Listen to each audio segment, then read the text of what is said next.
Sir अगर ये शिकवा जवाब शिकवा ही चलता रहेगा तो फिर हम घर चले जाते हैं, आपस में बैठ के बात कर लें। जी शर्मिला फारूकी साहबा, कि जो गुर्बत की सतह है इस मुल्क में वो 28.9% है, विच इज़ 29%। कि हर तकरीबन चौथा पाकिस्तानी गरीब है। सर अगर ये शिकवा जवाब शिकवा ही चलता रहेगा तो फिर हम घर चले जाते हैं, आपस में बैठ के बात कर लें। जी बोलें आप। शुक्रिया सर। हर साल जब बजट आता है तो उससे हुकूमत की नीयत और तरजीहात का तयन होता है, और सर हर साल कौम जो है वो रिलीफ की मुंतज़र होती है। लेकिन सर अनफॉर्चुनेटली अब तो ये हाल हो गया है कि इस कौम ने रिलीफ की आस ही छोड़ दी है। सर फाइनेंस मिनिस्टर साहब बहुत ही कॉम्पिटेंट शख्सियत हैं, ही हैज़ एक्सपर्टीज़ और उनकी टीम बहुत अच्छी है। लेकिन sir at the end of the day अगर ये सारी कॉम्पिटेंस और expertise produces mediocrity rather than giving meaningful relief to the people, तो सर मुझे आप ये बताएं कि economic management is not just about meeting targets, it's about giving relief to the people. Sir पहला रिलीफ, सर हाउस में बहुत शोर है, मुझसे कंसंट्रेशन नहीं हो रही है। सर हाउस इन ऑर्डर करते हैं, शोर बहुत है। बजट पर डिस्कशन हो रहा है सर, ये बहुत अहम है, कौम की किस्मत का फैसला होने जा रहा है सर यहाँ पर।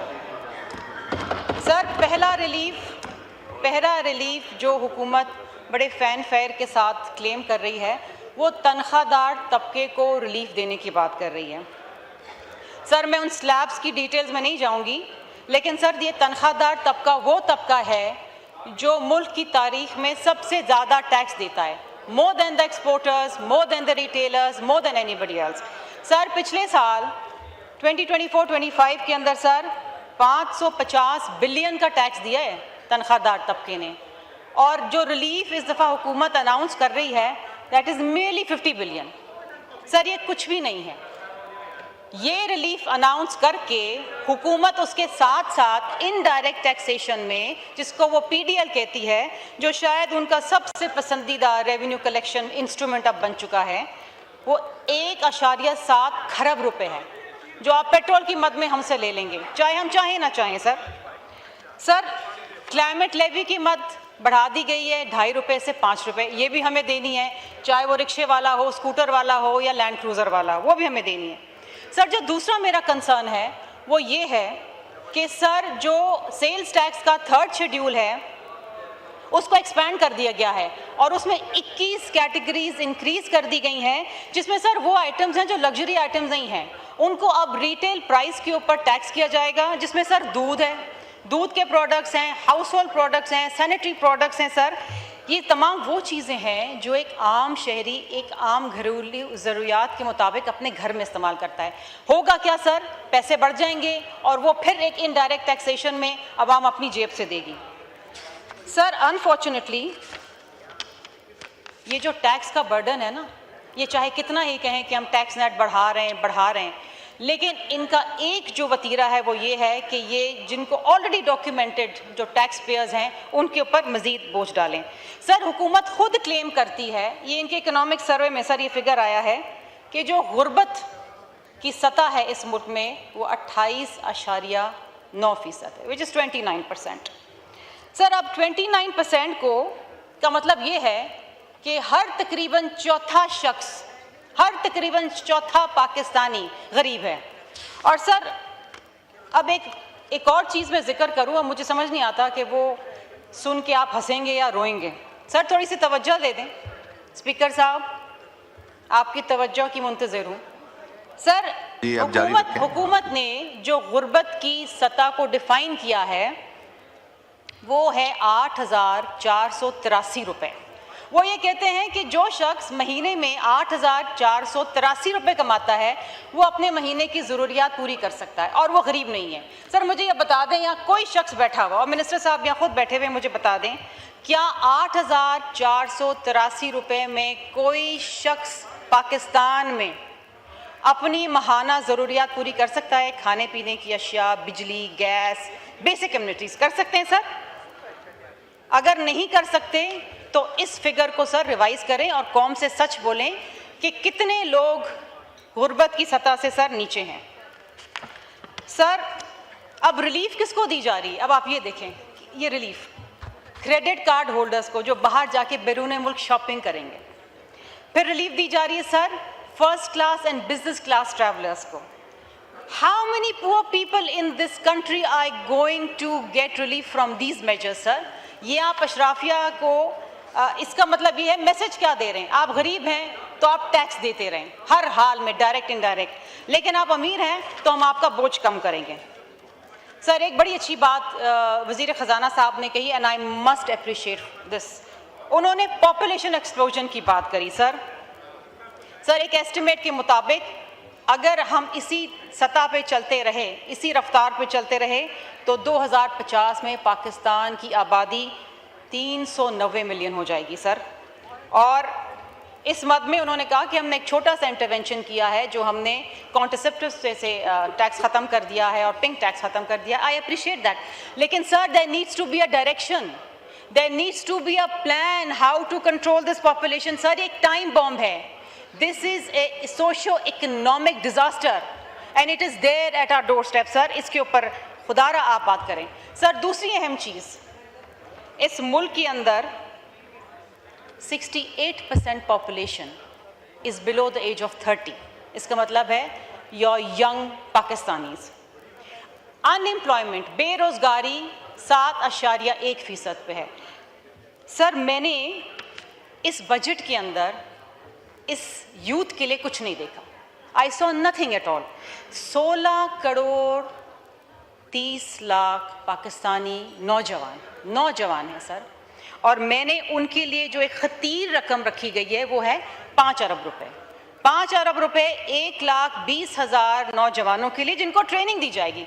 इसका मतलब ये है सर कि जो बाकी नौजवान हैं उनके लिए कुछ नहीं, सिर्फ 1,20,000 नौजवान।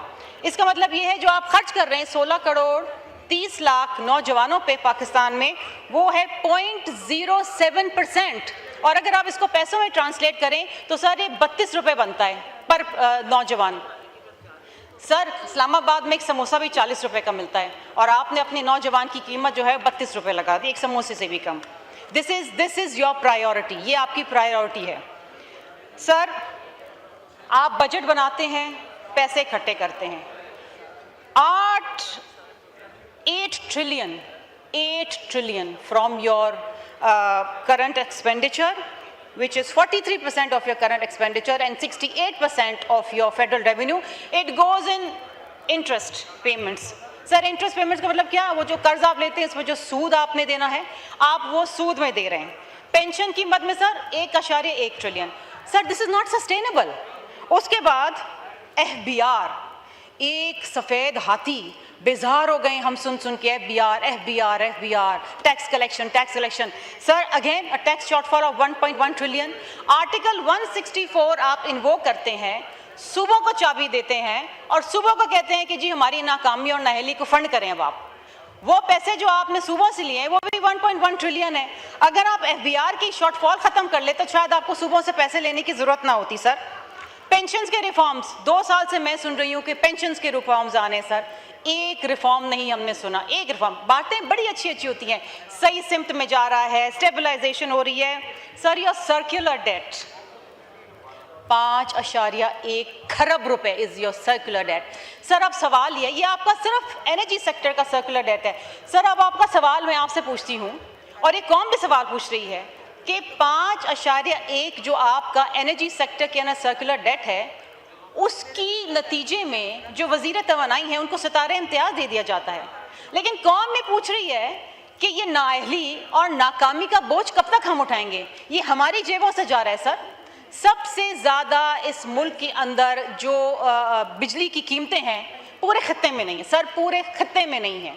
जो यहाँ पेट्रोल की कीमतें हैं पूरे खत्ते के अंदर नहीं है सर। लेकिन यहाँ पर वज़ीर साहब की नाकामी को अवार्ड किया जाता है और ही रिसीव सितारे इम्तियाज़। So much for the civil awards in this country. Sir आपने कौम की जो सरमाया है वो कौम की यूथ है, कौम के वो लोग हैं जो बेरोज़गार हैं। जो पढ़ना चाहते हैं, लिखना चाहते हैं, जो नौकरियां चाहते हैं। Sir, there is no dedicated allocation for any job creation in this budget, nothing, zero. आपने ह्यूमन कैपिटल के अंदर इन्वेस्टमेंट ही नहीं की। आपका जो एजुकेशन सेक्टर है सर, अब उसकी एलोकेशन इतनी कम हो गई है कि वो 0.8% ऑफ GDP चला गया है सर। वो जो रिफॉर्म्स की बातें थी, वो रिफॉर्म्स की बातें हमें कहीं नज़र नहीं आ रही। सर, मैं कराची पे आती हूँ, मेरा ताल्लुक़ कराची से है। Sir, Karachi page the highest tax in the country, highest tax. Just one LTO office in Karachi pays 3.25 trillion rupees. Just one LTO office, FBR office in Karachi, sir. और कराची का जो IT पार्क है, जो 31 बिलियन की उसकी वो है scheme है, उसके लिए सिर्फ जो रकम मुख्तसिस की जाती है, that is 3.7 billion. 3.7 billion, a city that page the highest taxes, sir. ये कराची के लिए इन्होंने पैसे रखे हैं। सर, सिंध के हवाले से मैं ज़रूर बात करूंगी। PSD number 55, it is very important sir. और ये हैदराबाद सखर मोटरवे है जो 306 किलोमीटर है। सर, इसकी जो टोटल कॉस्ट आ रही है ना, वो 363 बिलियन है। और आपको पता है इस दफ़ा जो बजट में पैसे रखे गए वो कितने? 30 बिलियन। सर, ये 10 साल में प्रोजेक्ट कंप्लीट नहीं होगा। हैदराबाद सखर, हम रोते रहेंगे, ये हुकूमत भी चली जाएगी, दूसरी आएगी, हम रोते रहेंगे, लेकिन वो हैदराबाद सखर मोटरवे नहीं बनेगी। ये खतीर रकम। और सर, NHA को कितने पैसे इस दफ़ा दिए गए हैं? 224 billion NHA, highest single allocation. पिछले साल भी NHA यूटिलाइज नहीं कर पाया, सिर्फ 124 बिलियन किए थे। इस साल भी हाईएस्ट एलोकेशन है, लेकिन हैदराबाद सखर के लिए पैसे नहीं है इनके पास। सर, मोरो से लेकर रानीपुर ये स्कीम जो है N5, सर ये 557 बिलियन की स्कीम है। और सर, एलोकेशन कितनी है? 9 बिलियन। न जाने कितने सालों में बनेगी सर। ये सिंध के साथ जो रवैया किया जा रहा है, मैं उस पर बताना ज़रूरी समझती हूँ सर। फिर उसके बाद एक अम्ब्रेला स्कीम है जो 155 बिलियन की है। सर, उसमें रानीपुर से सखर तक 70 किलोमीटर है, 70 किलोमीटर्स। सर, पैसे पता है कितने रखे हुए हैं? 6 billion, just 6 billion sir. Sir, इसी तरीके से स्कीम 57 जिसकी एलोकेशन होनी चाहिए थी बहुत ज़्यादा, उसकी टोटल स्कीम की लागत है 27 बिलियन और पैसे दिए हैं 2.5 billion sir, 2.5 billion. Sir, wind up करते हुए मैं एक चीज़ कहना चाहूँगी कि बात की गई कि हम स्टेबलाइजेशन के दौर में आ गए हैं और अब हम इधर से हम आगे जा रहे हैं एक ग्रोथ की तरफ। Sir, your GDP is 3.7 and the growth that you are projecting for next year, the ambitious growth is 4%। 0.3% is not growth.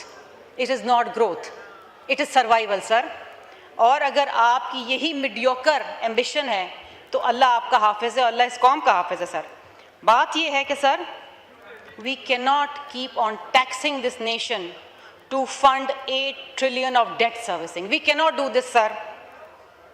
Sir, we cannot afford to grow at 4% of GDP and expect to uplift 240 million Pakistanis. हम ये नहीं कर सकते sir. हम development budget cut करते रहेंगे और हम फंड करेंगे pensions. Sir, this is not sustainable. दूसरी चीज़ सर, हम सैलरीड क्लास को टैक्स करके IMF की शराइत पूरी नहीं कर सकते। Sir, we need to do better. This nation deserves better. The people of Pakistan deserve better. Thank you sir.